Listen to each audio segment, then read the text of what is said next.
जुन्नर तालुक्यातील ज्या गडाला काल कोणी ओळखतही नव्हतं, आज त्याच गडाला पाहण्यासाठी एवढी गर्दी. तर नमस्कार मित्रांनो, मी तेजस आणि आज मी आलोय परत एकदा जुन्नर दुर्गोत्सव टीम बरोबर किल्ले सिंदोळ्यावर, जिथे माझ्या व्यतिरिक्त हा ट्रेक अनुभवण्यासाठी खूप लांबून या गडाला पाहण्यासाठी लोक आले होते. माझं नाव दृश्य आहे, मी पुण्यावरून आली आहे. मी नाशिकचा आहे. बेसिकली मी पिंपरी मधनं आलेलो आहे. मी पुण्यातून आली आहे. यात आम्ही हा ट्रेक 3 टप्प्यात पार करणार होतो. एक जंगल ट्रेक, दुसरी खडी चढाई आणि तिसरा म्हणजे खतरनाक असलेली पाऊल वाट, जिथे एका साईडला असलेली खोल दरी होती.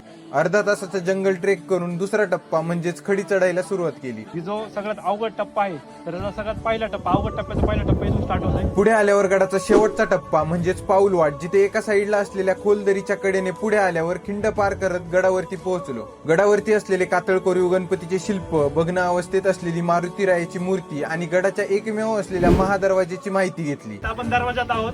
दरवाजात जर आपण रचना पाहिली, जवळपास गोमुखी आहे. पुढे आल्यावर गडावरती असलेल्या 5 टाक्यांचा समूह पाहत गडावरून दिसलेल्या सभोवतालच्या परिसराची माहिती, ज्यात अनेक गड या गडावरून दिसत होते. गणेश खिंडीच्या पलीकडे आपल्याला शिवनेरी दुर्ग या ठिकाणी पाहायला दिसतात.